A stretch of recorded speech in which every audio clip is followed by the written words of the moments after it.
Hello everyone, Radhe Radhe. कैसे हैं आप सभी?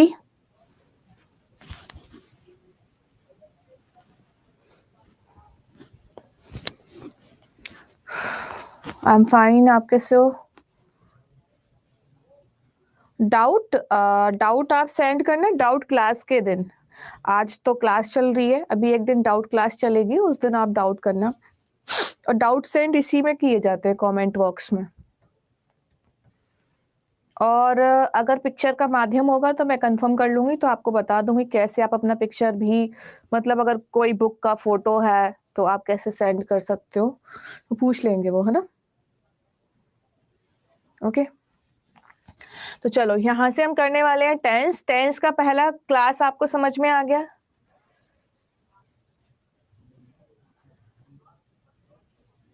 पहला क्लास समझ में आ गया था टेंस का सभी को? ओके, चलिए ठीक है। तो कल हमने टेंस पढ़ा था प्रेजेंट इंडेफिनिट, है ना? क्या पढ़ा था हमने? Present indefinite. तो कल एक क्वेश्चन आ रहा था स्टूडेंट का कि इस एमआर को कहाँ यूज करते हैं, या प्रेजेंट सिंपल क्या होता है ना? एक ये भी लिख देते हैं प्रेजेंट सिंपल या सिंपल प्रेजेंट, कैसे भी कह लो इसको। इन दोनों में डिफरेंस क्या है? प्रेजेंट सिंपल में और प्रेजेंट इंडेफिनिट में डिफरेंस क्या है? सबसे पहली बात यह है कि जो प्रेजेंट इंडेफिनिट टेंस होता है उसमें एक्शन वर्ब क्या रहती है? प्रेजेंट रहती है। एक्शन वर्ब का मतलब क्या है? जैसे मेरे अभी इसको लिख के मैं कार्य कर रही हूं तो ये एक्शन वर्ब है। जैसे राइट का मतलब क्या है? लिखना। तो इसमें मुझे हाथ उठाना पड़ रहा है, लिखना पड़ रहा है। प्रेजेंट सिंपल में क्या होता है? प्रेजेंट सिंपल में an action verb is not present. यहां पर एक्शन वर्ब प्रेजेंट नहीं होती है। यहां पर एक्शन वर्ब क्या नहीं होती है? प्रेजेंट नहीं होती है ना? तो फिर क्या होता है? यहां पर डायरेक्ट आपको लिंकिंग वर्ब मिलती है। लिंकिंग वर्ब कैसे? जैसे इज, एम, आर। अब जरा सोच के देखो, राइट का मतलब होता है लिखना। क्या इसमें कोई कार्य करना पड़ता है? एम में कोई कार्य करना पड़ता है? आर में कोई कार्य करना पड़ता है? सोचो जरा।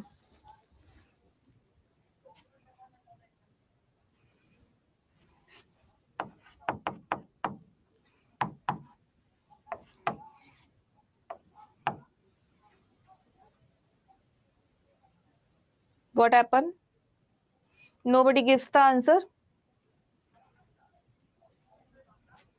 क्यों भाई, क्या हो गया? आपके आंसर्स क्यों नहीं आ रहे? Am I audible properly? ठीक है। अब यहां से ध्यान दो कि अब इसमें हमें कोई कार्य नहीं करना पड़ता। इसका अर्थ होता है एम का अर्थ होता है हूं, और आर का अर्थ होता है हो। ठीक है, आर का अर्थ क्या होता है? हो। अब यहां पे एक और खास बात क्या होती है इसकी, प्रेजेंट इंडेफिनिट की, कि can make passive. Can make passive. जो एक्शन वर्ब होती है इनका हम क्या बना सकते हैं? पैसिव बना सकते हैं। प्रेजेंट इंडेफिनिट की जो वर्ब होती है इनका हम क्या बना सकते हैं? पैसिव बना सकते हैं। जबकि प्रेजेंट सिंपल का पैसिव नहीं बनता। Can't make passive. इसका हम पैसिव नहीं बना सकते। इसका हम पैसिव नहीं बना सकते। अब इसकी पहचान क्या है? इसमें क्या आता है? वर्ब की फर्स्ट फॉर्म में एस और ई एस, एफर्मेटिव सेंटेंस में। अगर हम नेगेटिव की बात करें तो यहाँ पे क्या आ जाता है? डू और डज। जबकि इसमें एफर्मेटिव सेंटेंस में क्या रहता है? एफर्मेटिव सेंटेंस में इज रहता है, एम रहता है, आर रहता है। अगर इसका हमें नेगेटिव बनाना है तो सिंपली हम क्या ऐड कर देंगे? Is not, am not, are not. ये हम यहाँ पे ऐड कर सकते हैं। तो ये डिफरेंस होता है प्रेजेंट इंडेफिनिट में और सिंपल प्रेजेंट टेंस में, कि यहाँ पर हमारे पास एक क्रिया मौजूद होती है, मुख्य क्रिया मौजूद होती है, और इसमें वर्ब की फर्स्ट फॉर्म में एस और ईएस लगता है। इसका हम पैसिव बना सकते हैं। और पैसिव कैसे बना सकते हैं वो मैं एग्जांपल आपको यहीं दे देती हूँ। जैसे मैंने कहा he writes a letter, he writes a letter, केवल समझने के लिए देख लो, छोटा छोटा है बट समझ लो, ही राइट्स अ लेटर। तो इसका पैसे बड़ा आसानी से बन जाएगा, ये ऑब्जेक्ट है, ये है, तो ये बन जाएगा a letter is written by him, a letter is written by him. और अगर हम बात कहें प्रेजेंट सिंपल पे, आनंद आएंगे उस पॉइंट पे, you have to wait for at least 5 to 10 minute, है ना, एटलीस्ट 5 मिनट। प्रेजेंट सिंपल में अगर हम देखें तो यहाँ पे अगर एग्जाम्पल की मैं बात करूं तो यहाँ एग्जाम्पल देखिए, मैंने कहा शी इज अ डॉक्टर। अब देखो जरा दोनों में फर्क, शी इज अ डॉक्टर, वह एक डॉक्टर है, तो इसका पैसिव नहीं बनेगा कि अ डॉक्टर इज बाय सी या हर, गलत हो जाएगा, बनेगा ही नहीं पैसिव। तो इसका पैसिव नहीं बन सकता है, इसका पैसिव बन जाता है। ये दोनों में क्या है, डिफरेंस है। ठीक है, तो अगर मैं आपसे कहूं, अब हम यहाँ पे एक दो सेंटेंस देख लेते हैं और आपको डिफरेंस सभी में क्लियर हो जाएगा। ठीक है, जैसे मैंने कहा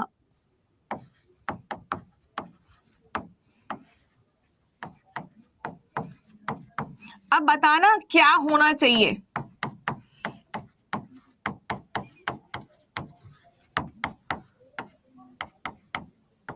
क्या आंसर होना चाहिए, बताओ फटाफट से।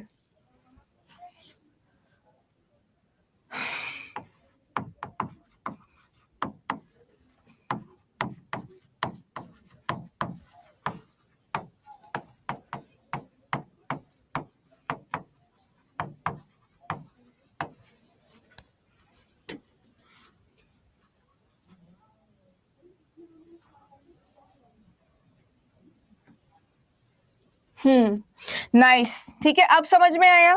जैसे मैंने कहा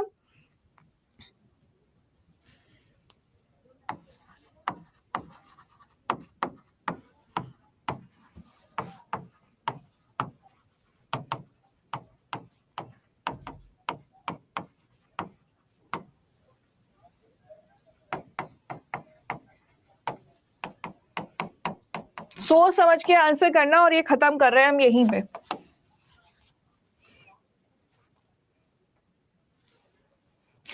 ठीक है जी, तो ध्यान देना, विराट क्रिकेट, अगर हम यहाँ इस लगा देंगे तो इसका अर्थ निकल के आएगा कि विराट क्रिकेट है, जबकि हम कहना चाहते हैं कि विराट क्रिकेट खेलता है। तो खेलने के लिए हमारे पास वर्ब क्या आनी चाहिए, प्ले और प्लेज में से कोई एक आनी चाहिए। विराट सिंगुलर है तो वर्ब हमें सिंगुलर चाहिए, तो हम यहाँ क्या यूज करेंगे, plays. Virat plays cricket, Virat cricket खेलता है। ठीक है, उसी तरीके से विराट अ क्रिकेटर, अब हम अगर यहां पे हैज लगाएंगे तो भी गलत है, एम और आर लगाएंगे तो भी गलत है। हमें कहना चाह रहे हैं कि विराट कौन है, एक खिलाड़ी है, क्रिकेटर है, Virat is a cricketer. Sachin a good batsman, Sachin एक बहुत अच्छा बल्लेबाज है, तो Sachin is a good batsman. और अगर हमें यही कहना हो कि सचिन क्रिकेट खेलता है, तो हम क्या यूज करेंगे, Sachin pledge cricket, Sachin cricket खेलता है, ऐसे हम लिख सकते हैं। अब हमें अगर इसका नेगेटिव बनाना है, इस सेंटेंस का नेगेटिव बनाना है फोर्थ का, तो कैसे बनेगा, फटाफट से बताओ। फोर्थ का नेगेटिव बताओ और थर्ड नंबर का नेगेटिव बताओ। फोर्थ का नेगेटिव और थर्ड का नेगेटिव, और उसके बाद हम चल रहे हैं आगे की तरफ।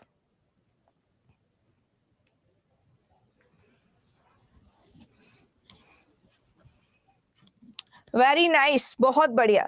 तो इसका नेगेटिव बन जाएगा, क्योंकि यहाँ पे वर्ब की फर्स्ट फॉर्म में एस और ईएस है, तो इसका नेगेटिव डू डस से बनेगा। तो सचिन सिंगुलर तो क्या बनना चाहिए, Sachin does not does not play cricket. Sachin cricket नहीं खेलता है। Does not play cricket. अब हम थर्ड वाले का नेगेटिव बना के देखते हैं कि Sachin is a good batsman. तो क्या आ जाएगा, ये आ जाएगा Sachin is not a good batsman. Sachin एक अच्छा खिलाड़ी नहीं है। तो जहां पर हम बात करेंगे प्रेजेंट सिंपल की, वहां इज नॉट लगा दो। जहां बात होगी क्रिया की, तो वहां पे आप क्या लगाएंगे, डू डज। ठीक है, तो ये था आपका प्रेजेंट इंडेफिनिट की पहचान। ठीक है, ये थी आपकी प्रेजेंट इंडेफिनिट की पहचान। अब चलते हैं आगे की तरफ एंड नेक्स्ट टेंस है हमारा प्रेजेंट कॉन्टिन्यूअस, और इसी का नाम होता है दूसरा इम्परफेक्ट। प्रेजेंट कॉन्टिन्यूअस को हम पढ़ने वाले हैं। ठीक है, प्रेजेंट कॉन्टिन्यूअस, प्रेजेंट कॉन्टिन्यूअस में अगर हम देखें वर्ब कौन कौन सी यूज की जाती है, तो इसका स्ट्रक्चर क्या बनेगा एफर्मेटिव का। इंग्लिश में इसकी पहचान कैसे होती है, इंग्लिश में जो इसकी पहचान होती है वो होती है इज एम आर के साथ वर्ब की फर्स्ट फॉर्म में आईएनजी यदि आ रहा है तो प्रेजेंट कॉन्टिन्यूअस टेंस है। क्या, सब्जेक्ट के बाद हमारे पास अगर मिल रहा है is am are plus verb की फर्स्ट फॉर्म में आईएनजी, तो ये पहचान है कि हमारा टेंस कैसा है, प्रेजेंट कॉन्टिन्यूअस टेंस। क्योंकि ये जो तीनों वर्ब है ये दर्शा रही है वर्तमान समय को, और ये वाली जो क्रिया है ये दर्शा रही है किसको, ये दर्शा रही है कि कार्य लगातार रहेगा, कार्य का रहेगा, लगातार रहेगा। यहाँ पे ये दर्शा रहे हैं कैसी, ये वर्ब है कैसी, हेल्पिंग वर्ब इनको कह देते हैं, या दूसरे शब्दों में ऑक्सिलरी कहते हैं, और ये होती है आपकी मेन वर्ब, या दूसरे शब्दों में आप इसको प्रिंसिपल वर्ब के नाम से जानते हैं।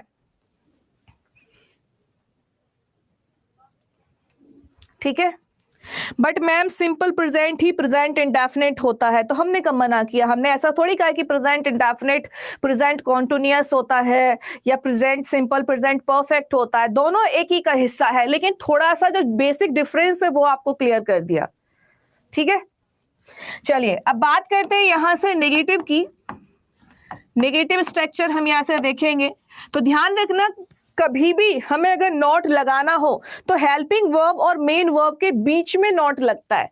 हेल्पिंग वर्ब और मेन वर्ब के बीच में नॉट लगता है तो क्या स्ट्रक्चर बनेगा, सब्जेक्ट इज एम आर, ये कैसी है यहाँ पे सहायक क्रिया, तो इसके बाद नॉट लगेगा और उसके बाद आएगा वर्ब की फर्स्ट फॉर्म में आईएनजी प्लस क्या आ जाएगा, ऑब्जेक्ट। और अगर इसके इंटेरोगेटिव स्ट्रक्चर की बात करें तो हेल्पिंग वर्ब का जो स्ट्रक्चर बनेगा, पहले आएगा आपके पास is am are plus subject plus verb की फर्स्ट फॉर्म में ING plus object plus last में क्वेश्चन मार्क। ध्यान रखना कि वर्ब की फर्स्ट फॉर्म में जो आईएनजी होती है इसको हम वर्ब की फोर्थ फॉर्म के नेम से जानते हैं।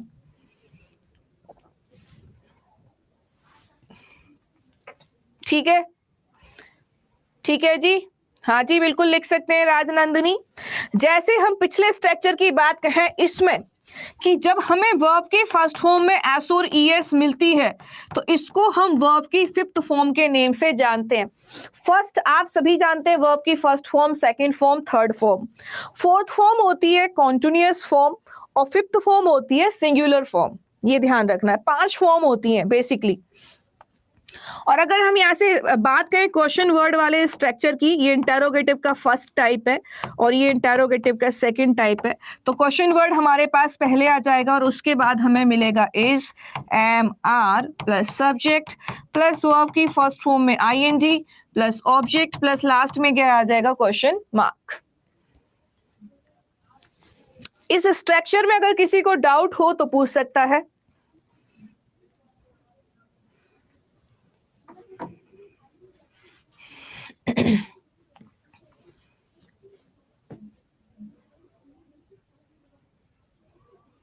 क्लियर है? चलिए तो एक क्वेश्चन यहाँ पे लिख लेते हैं और जान लेते हैं। यहाँ से थोड़ा सा इसका रूल्स भी जानते हो फिर बढ़ेंगे आगे। रूल ये कहता है कि हम कब इसका यूज करेंगे, प्रेजेंट कॉन्टिन्यूअस हम कब प्रयोग करेंगे। प्रेजेंट कॉन्टिन्यूअस का प्रयोग किया जाता है at the time of speaking, at the time of speaking, Hindi में बोलने के समय, बोलने के समय कार्य जारी है तो प्रेजेंट कॉन्टिन्यूअस टेंस यूज करते हैं। यदि बोलने के समय कोई कार्य जारी है तो वहां पर हम क्या यूज करते हैं? प्रेजेंट कॉन्टिन्यूअस टेंस यूज करते हैं। ये वाला स्ट्रक्चर सबने सुना है और मैं इस पे एक एग्जांपल भी दे देती हूं। जैसे फिलहाल आप लोग इंग्लिश सीख रहे हो तो मैं क्या कह सकती हूं? You are learning English grammar, you are learning English grammar, आप इंग्लिश ग्रामर सीख रहे हैं। और ये कार्य बोलने के टाइम पे क्या है? जारी है। तो जो कार्य बोलने के समय में जारी रहता है उसको दर्शाने के लिए हम क्या यूज करते हैं? Present continuous tense. सपोज कोई गाना गा रहा है, he is singing a song, कोई खेल रहा है, she is playing what ever, जो भी खेल रहा है। तो ये एक बेसिक पॉइंट है जिसके बारे में रीडिंग नहीं आएगा डियर अखिलेश, रीडिंग नहीं आएगा, इसलिए मैंने सेंटेंस बनाया है। अगर आप यहां लिखते हो रीडिंग, इट मीन्स व्हाट? इसका मतलब ये होता है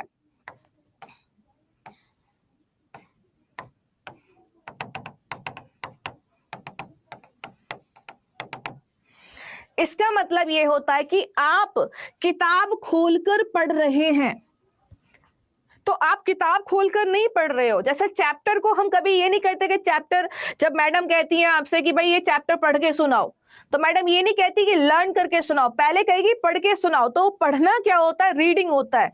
लर्न का मतलब होता है सीखना, याद करना। तो दोनों चीज होती है। तो अभी आप क्या कर रहे हो? अभी आप इंग्लिश को सीख रहे हो। तो सीखने के लिए रीडिंग नहीं आएगा, सीखने के लिए क्या आएगा? लर्निंग। जैसे न्यूज़पेपर पढ़ा जाता है तो वहां हम रीडिंग न्यूज़पेपर बोलते हैं, लर्निंग न्यूज़पेपर नहीं बोलते।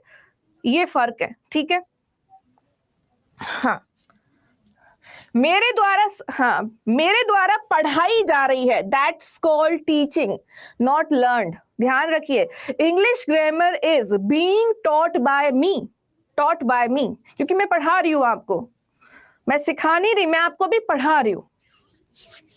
जब सिखाया जाएगा प्रैक्टिस होगी, दैट्स प्रैक्टिस, आप सीख रहे हो, ठीक है? नेक्स्ट पॉइंट है हमारे पास दूसरा पॉइंट क्या है? फॉर टेम्पररी एक्शन,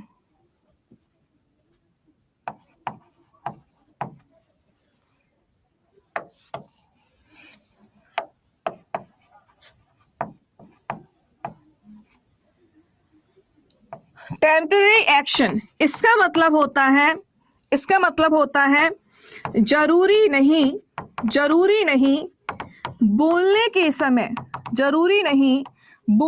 समय कार्य जारी हो, जरूरी नहीं बोलने के समय कार्य जारी हो, है ना? फॉर टेम्पररी एक्शन का मतलब होता है कि जरूरी नहीं है कि बोलने के समय कार्य जारी हो। ऐसे कार्यों को बताने के लिए भी आप प्रेजेंट कॉन्टिन्यूअस टेंस का यूज कर सकते हैं। एक तो ये है ही कि बोलने के समय यूज किया जा रहा है, लेकिन हर बार ऐसा जरूरी नहीं कि बोलने के समय काम चल रहा हो तभी आप यूज करें। टेम्पररी एक्शंस के लिए भी हम प्रेजेंट कॉन्टिन्यूअस टेंस का यूज कर सकते हैं। कैसे यूज करते हैं वो देख लीजिए। देखिए कैसे यूज करते हैं कि जरूरी नहीं बोलने के समय कार्य चल रहा हो। सपोज करिए ये है क्या? ये है आपका मैरिज होम, ठीक है? मैरिज होम, आप यहां गए दावत खाने के लिए, ठीक है? आप यहां गए दावत खाने के लिए, आप आराम से मजे से खा रहे हो, पीछे से आपके फूफा जी आ गए पीछे से आपके फूफा जी आ गए, कह रहे और बेटे क्या चल रहा है फूफा जी कहने लगे और बताओ क्या चल रहा है? तो मन ही मन सोच रहा है यार क्या पूछ लिया। फिर भी आपने कहा अपने अंदर का मतलब एटीट्यूड जगाया, आपने कहा मैं तो पीसीएस की तैयारी कर रहा हूं। अरे तो प्रियंका आप बताओ, क्या फूफा जी की जगह जीजा जी लेके आए? हाँ, तो आपसे पूछा किसी ने कि भाई क्या चल रहा है, और बताओ क्या चल रहा है, क्या कर रहे हो? हाँ, तो आपने कहा कि कुछ नहीं, मैं तो अपने गवर्नमेंट एग्जाम की तैयारी कर रहा हूं। आपने ऐसे बोल दिया, गवर्नमेंट एग्जाम की तैयारी कर रहा हूं। मेरी बात को ध्यान से समझना कि मैं तो गवर्नमेंट एग्जाम की तैयारी कर रहा हूं, इन्होंने पूछा, लेकिन बोलने के समय तो आप खा रहे थे ना, बोलने के समय तो आप खा रहे थे कुछ। लेकिन वो जो काम है कि आप गवर्नमेंट एग्जाम की तैयारी कर रहे हो, आप तो एक दिन के लिए शादी में आए, लेकिन पिछले 5 महीने से आप तैयारी कर रहे थे गवर्नमेंट एग्जाम की, है ना? तो ऐसे केस में कहा जाता है कि जरूरी नहीं है कि बोलने के समय वो कार्य चल रहा हो। अब ऐसा तो नहीं था ना कि वो बेचारा शादी में गया है और किताब लेके पढ़ रहा है कि देखो मैं तो गवर्नमेंट एग्जाम की तैयारी कर रहा हूं। ऐसा जरूरी नहीं होता है कि हर वक्त हर कार्य कैसा हो, बिल्कुल बोलने के समय कैसी अवस्था में हो, जारी अवस्था में हो। लेकिन जैसे ये दावत खा के वापिस घर जाएगा, कल से वापिस से पढ़ने लग जाएगा, तो वो एक्शन वापिस से क्या हो जाएगा, कंटिन्यू हो जाएगा। और यहां पर वो एक्शन कैसा रहा, यहां पर वो एक्शन रहा टेम्पररी, अस्थाई टेम्पररी एक्शन रहा कि बोलने के समय जरूरी नहीं था कि कार्य चल रहा था। तो ऐसे एक्शंस को भी दर्शाने के लिए हम किसका यूज करते हैं, प्रेजेंट कॉन्टिन्यूअस टेंस का यूज करते हैं। अब इसका एग्जांपल देखिए, सपोज करिए इसी एग्जांपल को हम लिख लेते हैं। हमने लिखा what are you doing these days, बन गया what are you doing these days, what are you doing these days. मान लो मुझसे पूछा तो मैंने कहा कि मैंने कह दिया I am writing a book. ध्यान से समझना दोनों पॉइंट को। I am writing a book on English grammar. ठीक है, मैंने कहा कि मैं इंग्लिश ग्रामर पर एक किताब लिख रही हूं। अब जरूरी नहीं कि मैं बोलने के वक्त ये किताब लिखी जा रही हो, क्योंकि किताब एक दिन में नहीं लिखी जाएगी, किताब को लिखने में समय लगेगा। तो ऐसे टेम्पररी एक्शंस को भी दर्शाने के लिए हम किसका यूज करते हैं, प्रेजेंट कॉन्टिन्यूअस टेंस का यूज करते हैं। क्लियर हो गया, प्रेजेंट कॉन्टिन्यूअस टेंस का यूज करते हैं।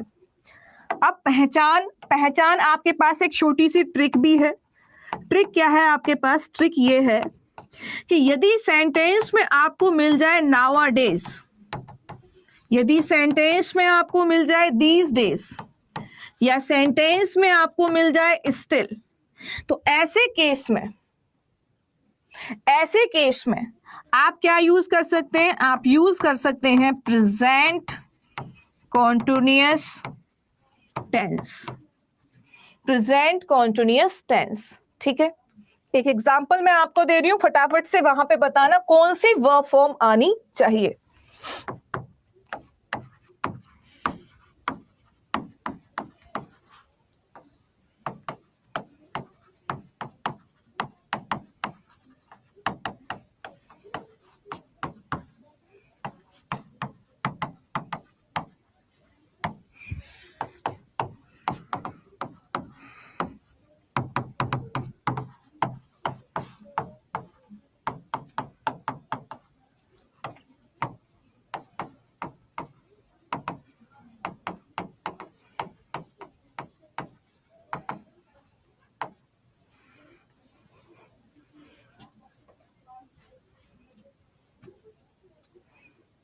परवेज एक सेकंड करते हैं बैक। Well done Shambhu. देखो, अगर इतना समझाने के बाद अगर नहीं सीखेंगे तो बहुत ज्यादा बेकार बात है, क्योंकि अभी ट्रिक बताई है, आपके पास कोई दूसरा ऑप्शन दिमाग में घूमना नहीं चाहिए। क्योंकि अभी मुश्किल से मुश्किल 10 सेकंड पहले ही मैंने कहा कि इनमें से कोई भी शब्द अगर आपको मिलता है तो आपको आंख बंद करके प्रेजेंट कॉन्टिन्यूअस टेंस का प्रयोग करना है। और अगर आप इतना नहीं कर सकते तो फिर आप कुछ नहीं कर सकते। क्योंकि जब आपके सामने आप अगर ये वाली बात याद नहीं रख सकते कि नाउअडेज के साथ प्रेजेंट कॉन्टिन्यूअस आएगा, तो फिर क्या ही मतलब है, फिर तो आप पूरा 2-4 रूल तो बिल्कुल याद नहीं रख सकते अगर इस एक लाइन को याद नहीं रख सकते तो, है ना।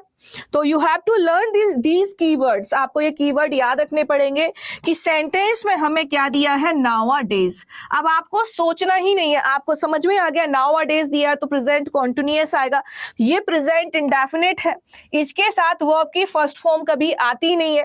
पास्ट कॉन्टिन्यूअस हम यूज ही नहीं करेंगे क्योंकि इस ये जो दर्शा रहा है प्रेजेंट टाइम को और लगातार होने को दर्शा रहा है। So the right answer is teaching. My friend is teaching in Delhi public school nowadays. इन दिनों मेरा दोस्त दिल्ली पब्लिक स्कूल में पढ़ा रहा है, टेम्पररी एक्शन ही है। इन दिनों मेरा दोस्त दिल्ली पब्लिक स्कूल में क्या कर रहा है, पढ़ा रहा है।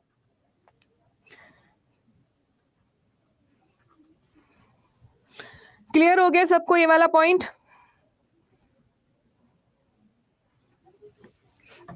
चलो एक क्वेश्चन और देते हैं, बताना क्या आना चाहिए।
क्या आंसर बनना चाहिए? She still for SSC CGL examination, वह अभी भी एसएससी सीजीएल एग्जाम की तैयारी कर रही है, वह अभी भी एसएससी एग्जाम की तैयारी कर रही है।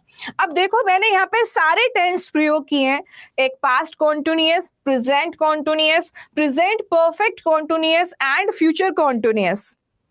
सारे टेंस आपके पास लगभग यहाँ पे है।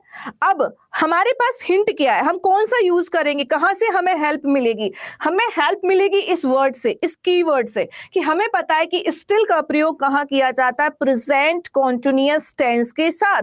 तो हमें कभी कंफ्यूजन नहीं होगी कि हमें प्रेजेंट परफेक्ट कॉन्टिन्यूअस तो नहीं आएगा, फ्यूचर तो नहीं आएगा, पास्ट तो नहीं आएगा। ये कंफ्यूजन क्लियर हो गया, और कंफ्यूजन क्लियर हो गया तो आपका आंसर भी इजीली आ जाएगा कि she is still preparing for SSC CGL examination.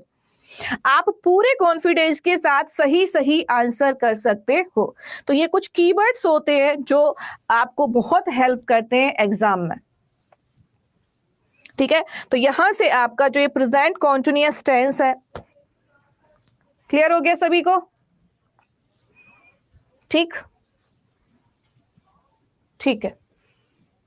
चलिए एक पॉइंट और यहां पे इंपॉर्टेंट पॉइंट देख लीजिए इसी का, प्रेजेंट कॉन्टिन्यूअस टेंस का एक इंपॉर्टेंट नोट है।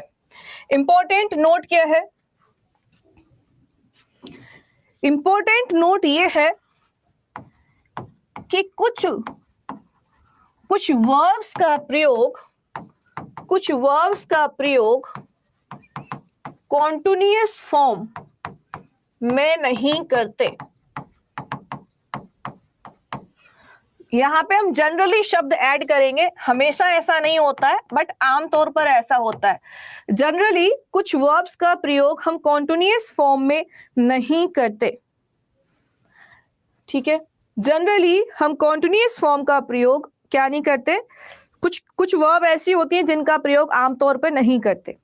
और इस इंपॉर्टेंट नोट को कराने का रीजन भी है कि मैंने देखा है जो बाकी टीचिंग एग्जाम्स में यहाँ से रिलेटेड कुछ क्वेश्चंस आए हैं, और क्वेश्चन का जो फॉर्मेट था वो ये था कि 4 सेंटेंस आपको दिए गए, उन 4 सेंटेंस में से बताना था कि कौन सा सेंटेंस का फॉर्मेट बिल्कुल सही है।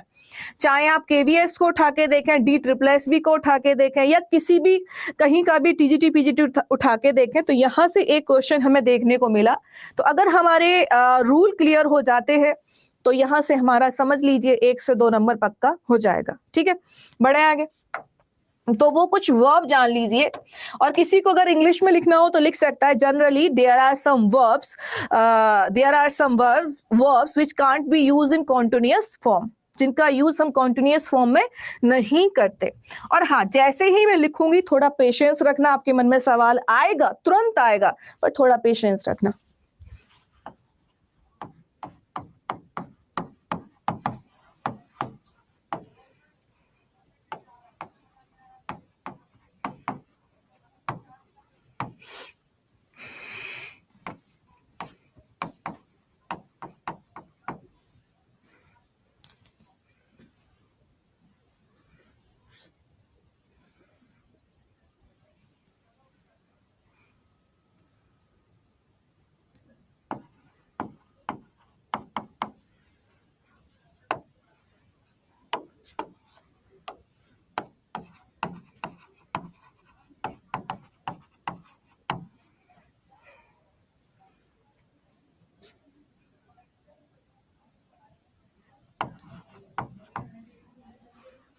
ठीक है, ये कुछ वर्ब है, और भी है, बट एग्जाम में हमें यहां से देखने को मिली है तो हम यहां पे काम करेंगे।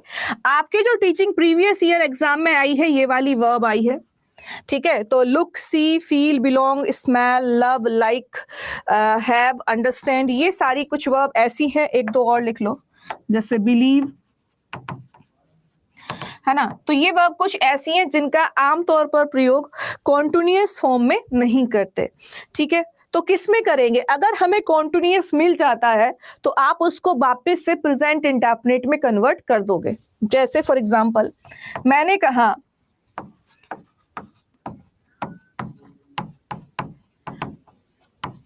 क्या ये सेंटेंस सही है? She is liking you.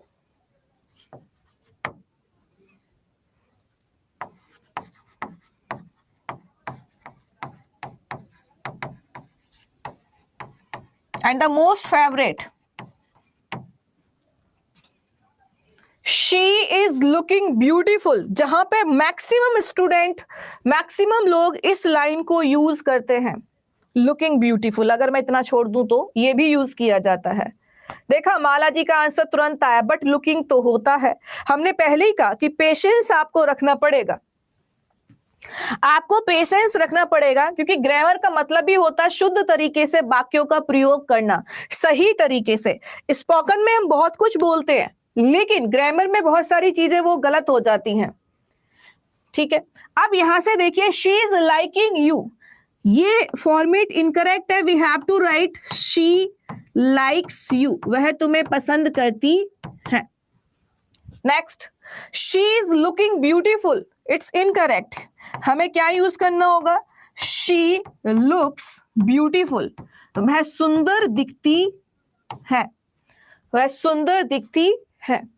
जरा सोच के देखिए इन वर्ब्स को, क्या इसमें आपको हाथ पैर चलाने पड़ते हैं? जैसे राइट लिखने के लिए आपको हाथ चलाना पड़ता है, खेलने के लिए पूरा आपको शरीर चलाना पड़ता है, देखने के लिए आपको क्या करना पड़ता है?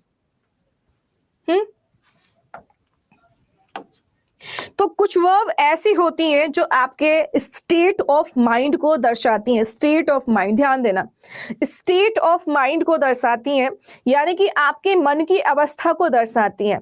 आप एक झलक में ये बता सकते हो कि कौन सुंदर है और कौन नहीं। एम आई राइट? आप देखते ही कह दोगे अबे कितनी सुंदर है, अबे कैसी दिख रही है, बोल सकते हो, बोल सकते हो।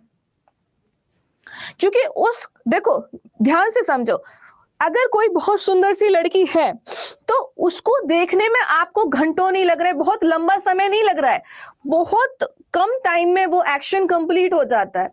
तो वो यहां से होता है।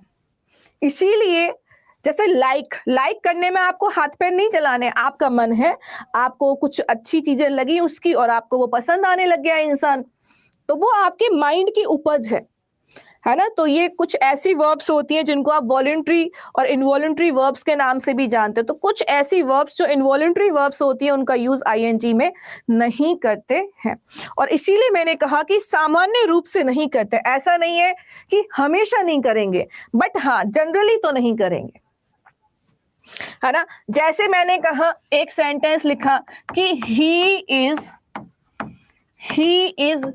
बिलीविंग, है ना, he is believing you.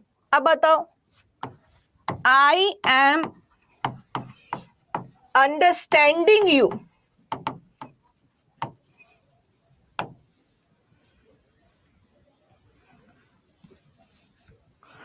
Ma'am but Hindi meaning तो इंडेफिनिट में चला जा रहा है, तो यही तो बात है कि इंडेफिनिट में ही जाएगा।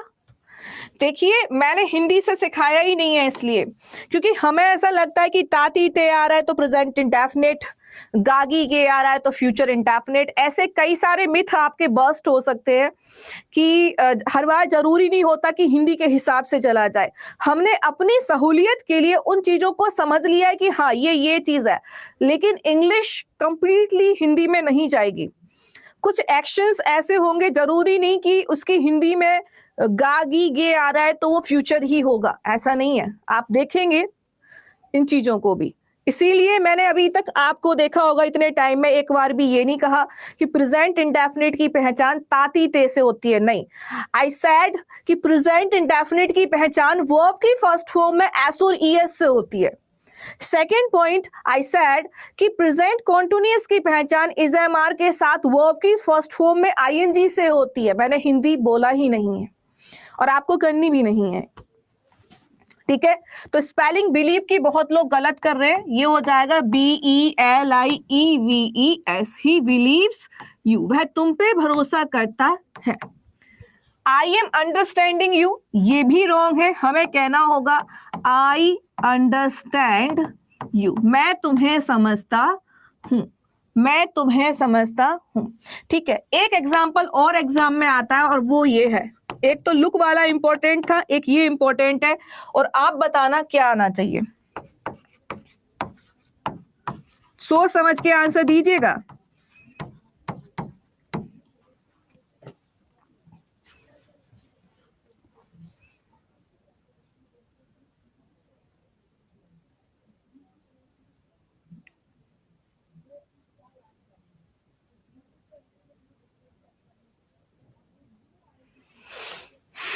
देखो आपने कितने सारे पॉइंट, किसी ने हैज बना दिया, किसी ने हैव बना दिया, और किसी ने हैव में भी एस लगा दिया।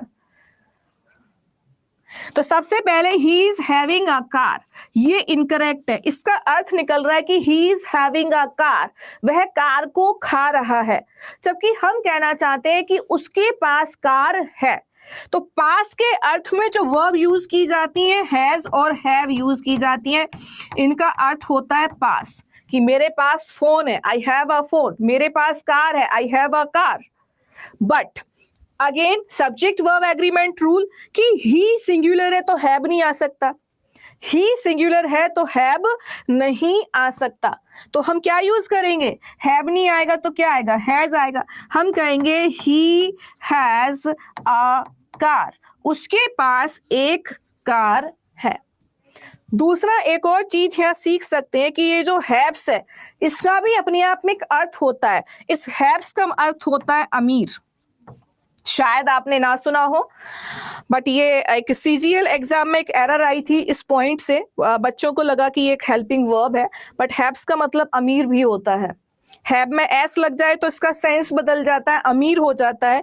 और जनरली हैज हैव का मीनिंग क्या होता है, पास होता है, ठीक है। पर आपको सुन के करना भी क्या, आपके एग्जाम में नहीं आएगा। तो ये यहाँ पे कुछ फैक्ट थे, ठीक है। अब एक लास्ट एग्जाम्पल बताना क्या आना चाहिए।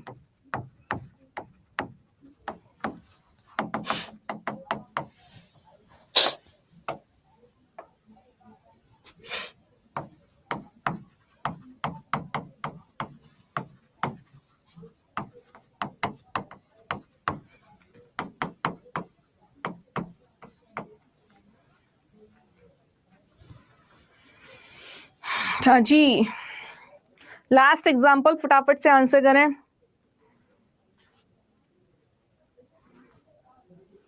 माधुरी Dixit is having a great fan following. Madhuri Dixit बहुत बड़ी संख्या में दंजीत ऐसे नहीं होता है, उसको यूज कैसे करेंगे I will tell you, but it's okay, आपने ट्राई किया। Madhuri Dixit is having a great fan following. Madhuri Dixit के पास बहुत बड़ी संख्या में क्या है, प्रशंसक की कतार है, ये कह सकते हैं हम। पर खा रही है ये तो सेंस गलत होगा ना। हैविंग का मतलब क्या होता है, खाना, खाने के सेंस में इसका यूज किया जाता है, तो हम यूज करेंगे has. Madhuri Dixit has a great fan following, पास है, ठीक है। पास के अर्थ में हम क्या यूज करते हैं, हैज, है ना। अगर हमें कहना है कि शी हैज एन आईफोन, उसके पास एक आईफोन है। और अगर आई लेके आओगे तो आई हैव एन आईफोन, मेरे पास एक आईफोन है। तो दोनों का अर्थ क्या है यहाँ पे, पास, ठीक है। यहां से एक पॉइंट और समझ लें आप लोग लास्ट, कि जो हैज और हैव होती है, ये दो अर्थों में इसका हम प्रयोग करते हैं। पहला प्रयोग पास के अर्थ में जो आपने अभी देख लिया, दूसरा प्रयोग खाने के अर्थ में भी करते हैं, खाने मतलब टेक, खाने के अर्थ में, है ना। और तीसरा प्रयोग जो होता है इसका हेल्पिंग वर्ब के रूप में होता है। हेल्पिंग वर्ब जहां पे अर्थ आता है चुका, हेल्पिंग वर्ब के रूप में। हेल्पिंग वर्ब के रूप में कब आएगा, प्रेजेंट परफेक्ट में या प्रेजेंट परफेक्ट कॉन्टिन्यूअस में। तो हैज हैव का प्रयोग हेल्पिंग वर्ब के रूप में भी होता है, हैज हैव का प्रयोग खाने के अर्थ में भी होता है, हैज हैव का प्रयोग पास के अर्थ में भी किया जाता है। पास्ट के लिए मैंने पहले ही बता दिया है कि हैज आपकी हैज और हैव का जो सेकंड और थर्ड फॉर्म होता है वो हैड होता है। तो सेम फॉर दिस, सेम ही है। उसके पास कार थी तो हैड यूज करो, ठीक है। चलिए, तो यहां से आपका प्रेजेंट कॉन्टिन्यूअस टेंस हो जाता है खत्म, ठीक है जी। अब बचता है आपके पास प्रेजेंट परफेक्ट टेंस। मैं पूरी शीट लेके आई हूं वैसे आपको लिखा हुआ, बट ये मैं आपको बोर्ड से करा रही हूं खुद से लिख के, बट पूरा लिखा हुआ है एक मेरे पास पीडीएफ। हाँ, नदीम ने एग्जाम्पल दे दिया, आई एम हैविंग अ मील, मैं भोजन कर रहा हूं। वेल डन नदीम अंसारी, आज रहने दीजिए इतना। अरे ज्यादा नहीं करेंगे, बस इसकी वर्ब फॉर्म लिख लेते हैं। तो अगर हमें इसकी पहचान जाननी है प्रेजेंट परफेक्ट टेंस की, तो इसकी पहचान होती है क्या, हैज और हैव के साथ वर्ब की थर्ड फॉर्म। तो सब्जेक्ट तो आएगा लेकिन पहचान होती है यहां से, हैज हैव के साथ यदि वर्ब की थर्ड फॉर्म मिल रही है तो आप समझ जाइएगा कि टेंस कैसा है, प्रेजेंट परफेक्ट। दोबारा से सुन लो, हैज हैव के साथ थर्ड फॉर्म का आना बेहद जरूरी है। अगर थर्ड फॉर्म यूज नहीं करोगे तो टेंस परफेक्ट नहीं माना जाएगा। क्यों? क्योंकि हैज हैव यहां पर हेल्पिंग वर्ब के रूप में प्रयोग हो रही है, थर्ड फॉर्म यहां मेन वर्ब के रूप में प्रयोग हो रही है। हैज हैव यहां पे प्रेजेंट टाइम को दर्शा रही है, वर्ब की थर्ड फॉर्म यहां पे दर्शा रही है कि कार्य पूर्ण हो चुका है, और इसको हम कहते हैं परफेक्ट, ठीक है। यहां से एक बात और समझ लो, क्या कि वर्ब की जो फर्स्ट फॉर्म होती है वो भी प्रेजेंट टाइम को दर्शाती है, वर्ब की सेकंड फॉर्म जो होती है वो पास्ट टाइम को दर्शाती है, जबकि वर्ब की थर्ड फॉर्म जानी जाती है परफेक्ट के नेम से। वर्ब की थर्ड फॉर्म का नेम होता है परफेक्ट फॉर्म, एंड वर्ब की फोर्थ फॉर्म जो होती है इसका नेम होता है कॉन्टिन्यूअस फॉर्म,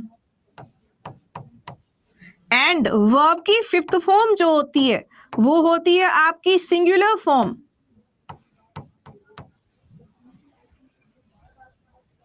ठीक है, क्लियर है ये बात? तो हैज हैव क्या दर्शा रहा है? प्रेजेंट टाइम को, और ये दर्शा रहा है थर्ड होने को।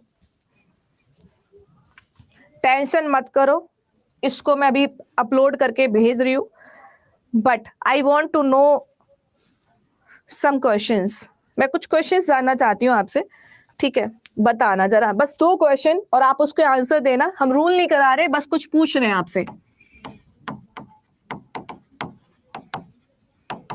आपको टेंस पहचानना है, आइडेंटिफाई द टेंस। मैं एग्जांपल दे रही हूं और आप टेंस पहचानना, ठीक है?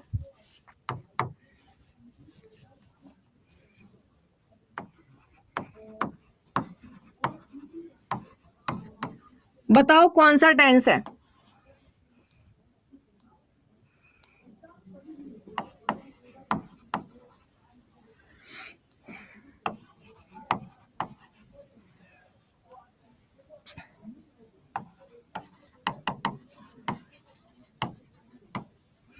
कौन सा टेंस है?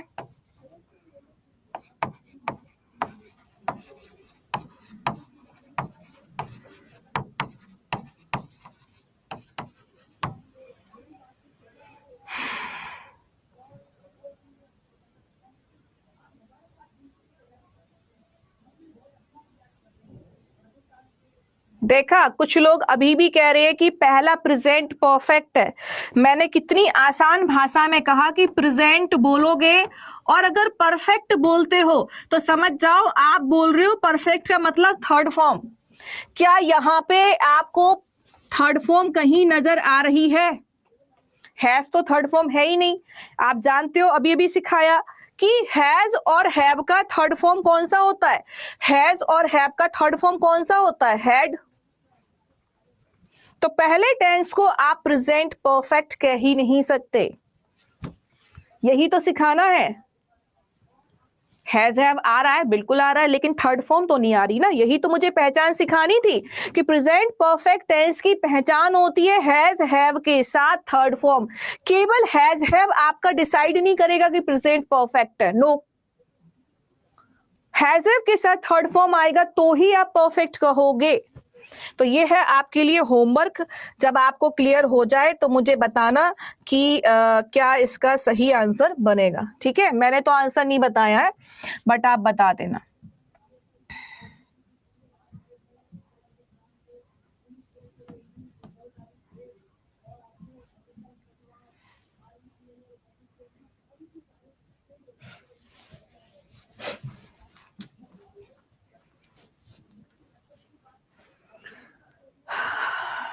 फिर क्या होगा ये आपको सोचना है, आइडेंटिफाई खुद करना है।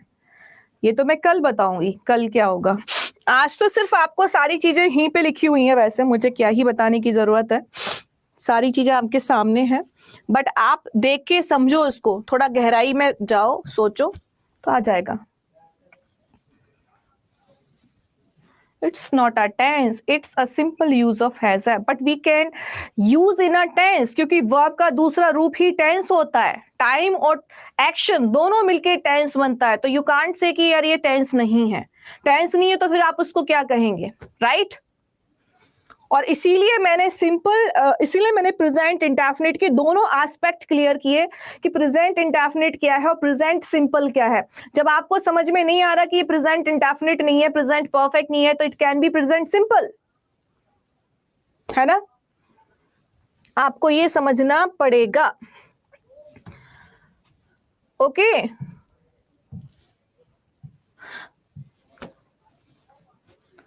टेंस से ही सारा क्वेश्चन होता है Santosh, mostly tense of verb, mostly tense of verb, maximum question यहीं से होते हैं।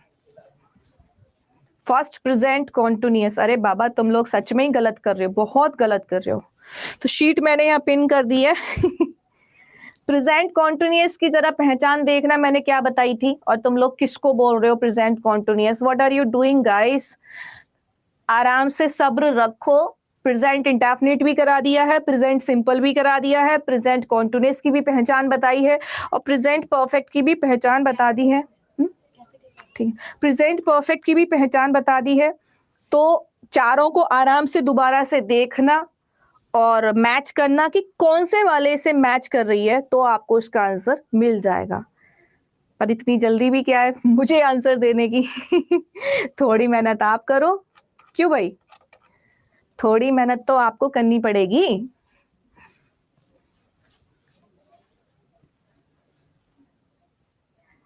नोट्स के लिए क्या करें, कैसे बनाएं? नोट्स के लिए यही है कि यार टाइम इतना होना चाहिए ना बनाने के लिए। मुझे पता है कि आप में से काफ़ी लोग वर्किंग होते हैं, तो it can be very difficult to make notes. तो आप ये जो पीडीएफ है इनको ज़्यादा से ज़्यादा रिवाइज और प्रैक्टिस करो।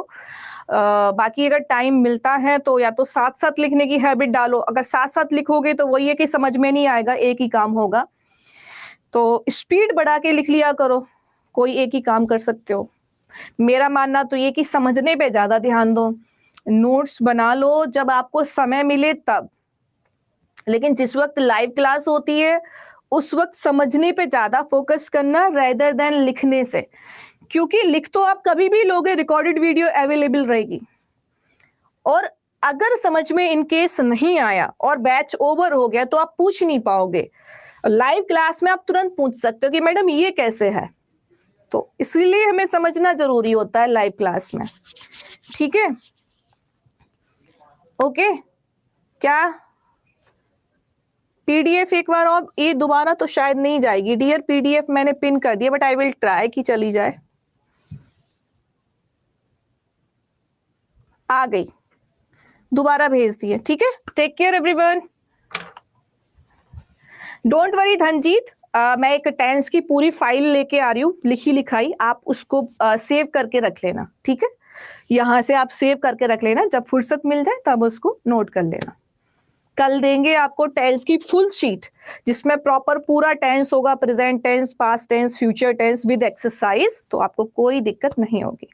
आई कैन अंडरस्टैंड इमरान की आपकी 10 घंटे की क्लास चल रही होगी, मैं समझ पा रही हूँ, बट वही है ना यार की जॉब लेनी है तो हमें खुद ही मेहनत करनी पड़ती है, टाइम भी एडजस्ट करना पड़ता है। आई कैन अंडरस्टैंड कि दोनों चीजों को कर पाना बहुत मुश्किल होता है, पर मुश्किलों के साथ ही जो डटा रहेगा, खड़ा रहेगा, वही सफल हो पाएगा।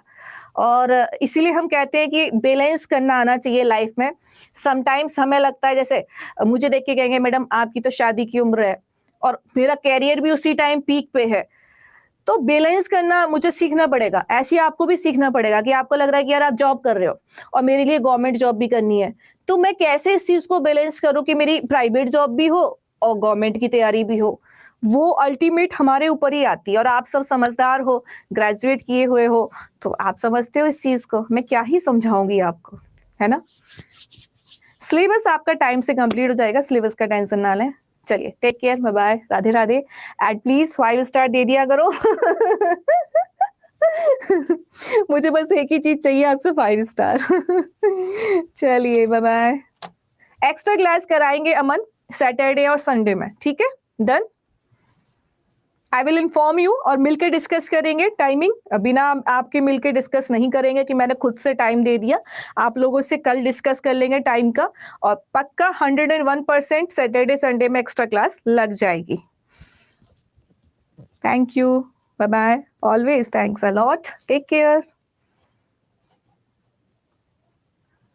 Bye everyone.